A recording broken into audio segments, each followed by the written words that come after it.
Hello viewers, আসসালামু আলাইকুম। আশা করি অনেক অনেক ভালো আছেন। শীতকালে অতি সহজে বাচ্চারা বিভিন্ন রকম রোগে আক্রান্ত হয়। এর মধ্যে অন্যতম হলো কমন কোল্ড বা সাধারণ সর্দি কাশি। যদি বাচ্চাদের অতি সহজে সর্দি লাগে এবং এই সর্দি থেকে কিভাবে মুক্তি পেতে পারে সেই বিষয়গুলো জানা থাকে, তাহলে আপনারা সহজে বাচ্চাদেরকে চিকিৎসা করাতে পারবেন। বাচ্চাদের যদি সর্দি কাশি হয় সেক্ষেত্রে বয়স অনুযায়ী বিভিন্ন রকম সিরাপ ব্যবহার করতে হবে। সব বয়সের জন্য একই রকম সিরাপ ব্যবহার করা উচিত হবে না। তাই আজকের ভিডিওতে আমি এই বিষয়গুলো বিস্তারিত তুলে ধরব। কত মাস বয়সী বাচ্চার ক্ষেত্রে কী পরিমাণ সিরাপ দিতে হবে, কোন ধরনের সিরাপ ব্যবহার করতে হবে, কতদিন দিতে হবে ইত্যাদি আপনাদের সাথে শেয়ার করব। তাই আশা করি পুরো ভিডিওটি অত্যন্ত মনোযোগ সহকারে দেখবেন। প্রথমে আমি যে সিরাপটির কথা বলবো তা হলো পেডিয়ামিন, যার মূল উপাদান হলো ডাইফেনহাইড্রামিন হাইড্রোক্লোরাইড। এটি মূলত শিশু বাচ্চাদের ক্ষেত্রে ব্যবহার করা হয়ে থাকে।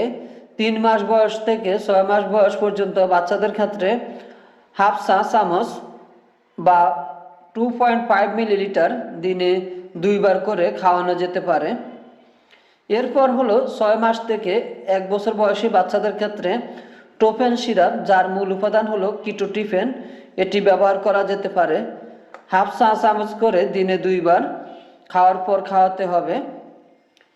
এরপর হলো ফ্যাক্সো সিরাপ, যার মূল উপাদান হলো ফ্যাক্সোফেনাজিন হাইড্রোক্লোরাইড। এই সিরাপটি 1 বছরের উপরের বাচ্চাদের ক্ষেত্রে ব্যবহার করা হয়ে থাকে। বাচ্চার বয়স যদি 1 থেকে 2 বছর হয় সেক্ষেত্রে হাফ চা চামচ বা 2.5 মিলিলিটার দিনে 2 বার খাওয়ানো যেতে পারে। এই ওষুধগুলো মূলত বাচ্চাদের সর্দি ঠান্ডা কাশির জন্য ব্যবহার করা হয়ে থাকে। এগুলো হলো অ্যান্টিহিস্টামিন ঔষধ। তবে ওষুধের পাশাপাশি কিছু নিয়ম মেনে চলতে হবে, যেমন বিনা প্রয়োজনে শীতের সময় বাচ্চাকে বাইরে নেওয়া উচিত হবে না। আর যদি খুব বেশি প্রয়োজন হয় তাহলে বাইরে নেওয়ার সময় অবশ্যই পায়ে মোজা, মাথায় টুপি ব্যবহার করতে হবে যাতে বাচ্চার ঠান্ডা না লাগে। আর বাচ্চাকে শোয়ানোর সময় মাথা উঁচু করে রাখতে হবে। আর যে বিষয়টি করতে হবে তা হলো নর্সল স্যালাইন দিয়ে বাচ্চার নাক পরিষ্কার করতে হবে। 1 ফোঁটা করে দিনে 3-4 বার ব্যবহার করা যেতে পারে।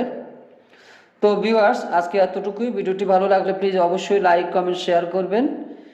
এতক্ষণ সাথে থাকার জন্য সবাইকে অসংখ্য ধন্যবাদ। আল্লাহ হাফেজ।